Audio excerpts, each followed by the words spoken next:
Hi, and welcome back to Buff's Vintage Bikes, where we continue the restoration of this Hansom. So I took my 531 frame down and I compared it to the one I'm busy with. The noticeable difference is the lug work on the 531.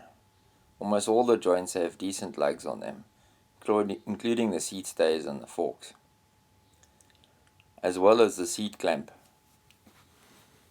Another noticeable difference is the weight. The 531 is a lot lighter than the frame I'm currently busy with. I'm guessing it was built the existing bike is built from 025 tubing. I'm not sure where it was sourced from, maybe someone could assist, but it was a tubing used in years gone by. The bottom bracket, under the bottom bracket on the 531, you can also see has got some stamps. One that looks like a date stamp. The other one just says S1, and I'm not too sure what that is. P1 cutting compound is a local automotive-based cutting compound that I use to clean up the frame. It's fairly gentle, doesn't cause too much damage, just cuts through the grime and gives you a nice finish. Once I've done that, I hit it with a normal automotive wax afterwards, just to give the frame a little bit of protection. And then I moved on to starting to put the parts together on the bike. Here I'm putting the brake hoods onto the handlebars, getting the stem sorted.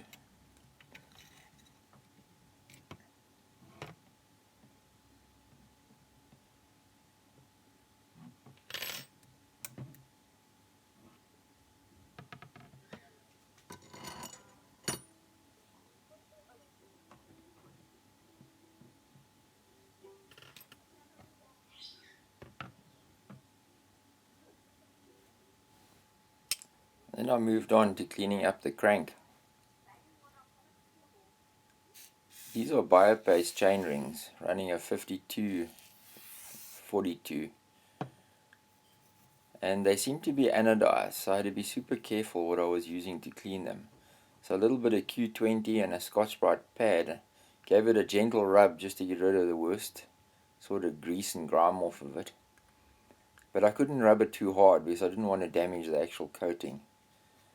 The same for the cranks themselves. I was a little bit careful of not taking the logo off of the cranks, so I gave them a gentle rub just to clean them up, and then I light polish with Autosol. Normally I'd cut a crank right down to shiny metal. In this instance, because this bike is not high spec, I wasn't going to go that route, so it was just about getting everything really nice and clean.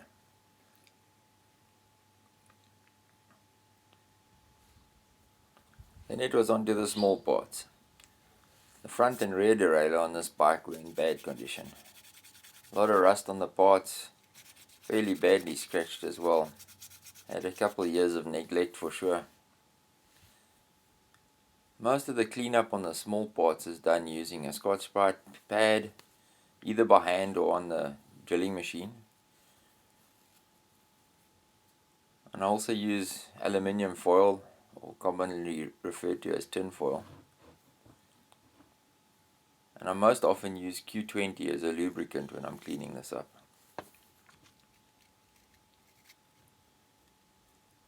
On the hard to reach stuff, I'll use a small jeweler's screwdriver to scratch through on the rust. Generally I get great results on it, as long as the chrome is still intact.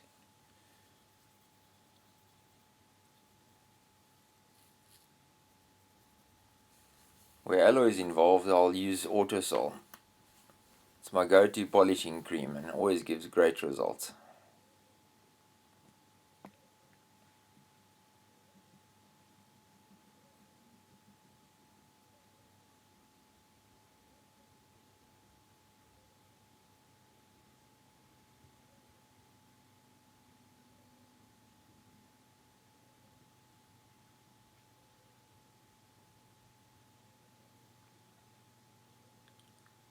Next up was the brakes. They got a full strip down as they're in fairly bad condition as well. ACA 50, aka Unicorn Tears, just because it's so expensive. It's my go-to post-polishing lube that I use. It uses nanotechnology and is a great protection on most parts to avoid corrosion. Then it was onto the wheels, or the spokes in this instance. Galvanized spokes, you have to be super careful when cleaning them, so I'll use a Scotch-Brite pad on them as well and give them all just a gentle rub to get rid of the worst of the old built-up road grime and dirt. You can't be too aggressive with it because you don't want to go through the galvanizing. You're just going to cause rust later on. Then the wheel bearings got some love, as did the rear cluster or cassette.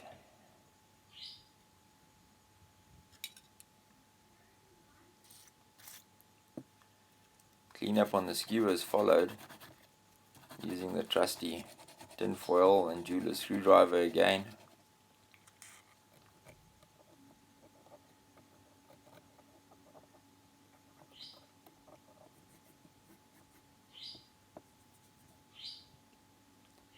Yeah, I even got some assistance from my wife, who discovered that cleaning these skewers can be rather therapeutic. Then the wheel set got rewarded with some fresh rubber. And finally it was time for the fun bit, putting it all back together and seeing if the hard work was worthwhile. It normally always is.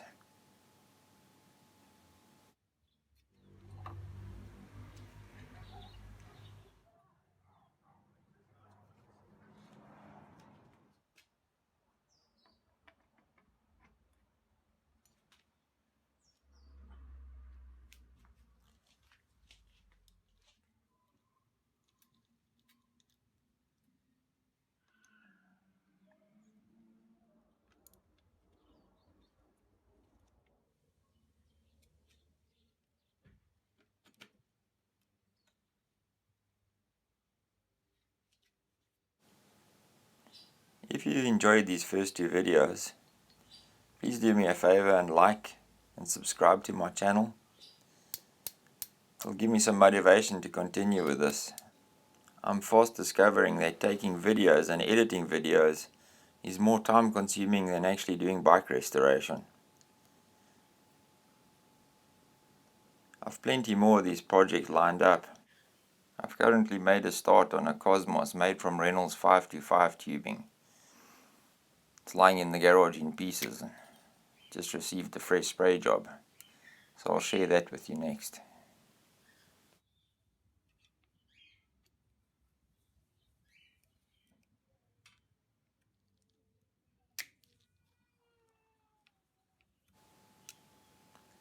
Time for the drivetrain to go on.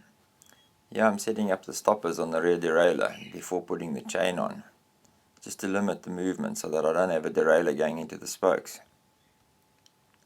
Always a good idea to do this before adding the chain to the bike. The chain was fairly old, got a good soak in paraffin and a good scrub down.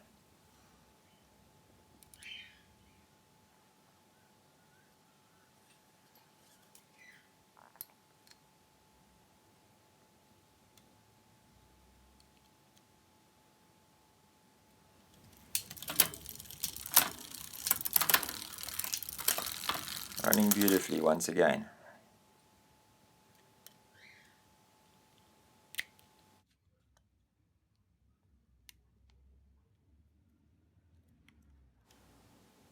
I'm always amazed what fresh tape can do to a handlebar. It's always my favorite part of the build. Kinda just finishes the entire project off.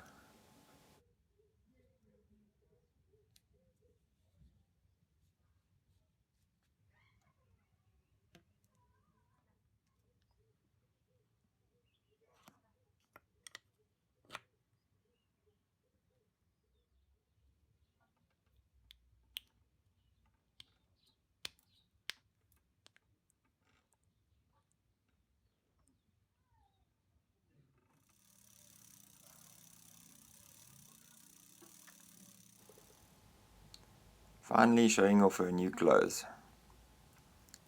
Built in South Africa, Hansom racing bike, commonly called a Babalegi Express. This name originated from the place where these frames were built, the area specifically. Not a full restoration. Frame got left with a lot of patina on it, but I'm really happy with how it turned out.